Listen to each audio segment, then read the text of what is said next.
Guys, நான் வாழைத்தண்டு அரிச்சிட்டுருக்கிறேன். இது நான் வாங்கினேன். ஏன்னா இந்த வெய்ய நாளைக்கு சிறந்த உணவு. இதில் நார்ச்சத்து அதிகமாக இருக்கும்னு சொல்லுவாங்க. உடலுக்கு நன்மை சேர்க்கக்கூடியது. உடலில் இருக்கக்கூடிய கெட்ட பொருட்களை வெளியேற்றும், ரத்தத்தை சுத்திகரிக்கும். இப்படி பல நன்மைகள் வாழைத்தண்டில் சொல்லிக்கிட்டே போகலாம். உடலுக்கு குளிர்ச்சி. அதை விட இதில் ஒரு பெரிய நன்மை இருக்குது. என்னன்னு கேட்டாக்கா, இப்போ காட்ட பாருங்க. இப்படி நல்லா வாழைத்தண்டை சுற்றிட்டு இப்படி நீங்கள் அரியாமலையில் அறியும் போது இதில் இந்த இலையில ஒரு நார் வரும். அதை கையால் சுற்றி எடுக்கணும். சரிங்களா? இப்படி ஒரு 4 டைம் அறியும் போது 4 டைம் சுற்றி சுற்றி எடுத்துக்கணும்.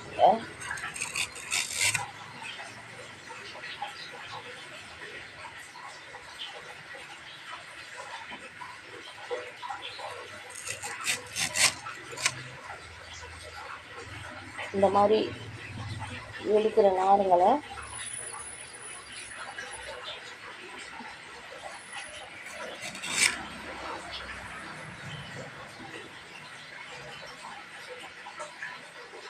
எடுத்து தனியாக பிரித்து அதை ஊற்றி அதை வச்சுக்கணும். தனியாக சில்வர் கணத்தில் வச்சுக்கணும்.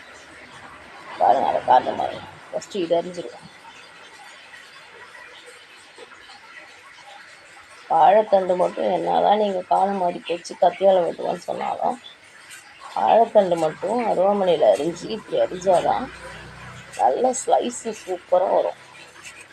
இந்தமாரி அரிஞ்சிங்கன்னா தான் முழுக்குன்னு இல்லாமல் வெந்துச்சுன்னா நல்லா சேர்ந்தாப்புல வரும். சில பேர்லாம் வாழைத்தண்டு அரிஞ்சாங்கன்னா பார்க்கறதுக்கே ரொம்ப மோசமான நிலைமையில் தெரியும். அது என்னடா இப்படி அரிஞ்சிருக்காங்களே அப்படின்ற மாதிரி இருக்கும். ஃப்ரெண்ட்ஸ்,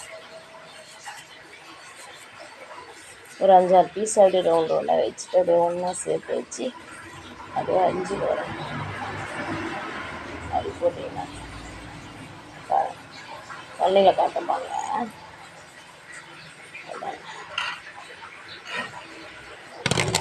அரிஞ்சிருக்க எப்படி இருக்கு?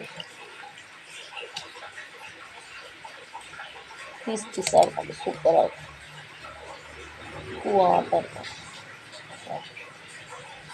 வெந்துச்சுன்னா எடுக்கிற மாதமாக வரும். ஸ்லைஸ் ஒரு பீஸ் எடுத்து காட்ட மாதிரி.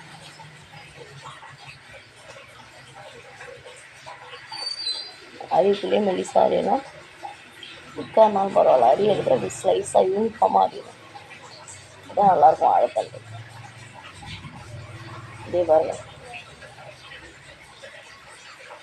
இது வாழைத்தண்டு அந்த நார் சுற்றி எடுத்து வச்சுக்கலாம். அது நல்லா காஞ்சதுக்கப்புறம் திரும்பி எல்லாத்தையும் அது கொஞ்சம் அரை ஈரமாக இருக்கும் பொழுது எல்லாத்தையும் வச்சு நல்லா கொஞ்சம் நீட்டாக பிரித்து நல்லா காய வச்சுட்டு அதை போட்டு அமாவாசை அன்னைக்கு விளக்கேற்றுனீங்கன்னா 300 சாபம் நிற்கும். வாழைத்தண்டு திரி.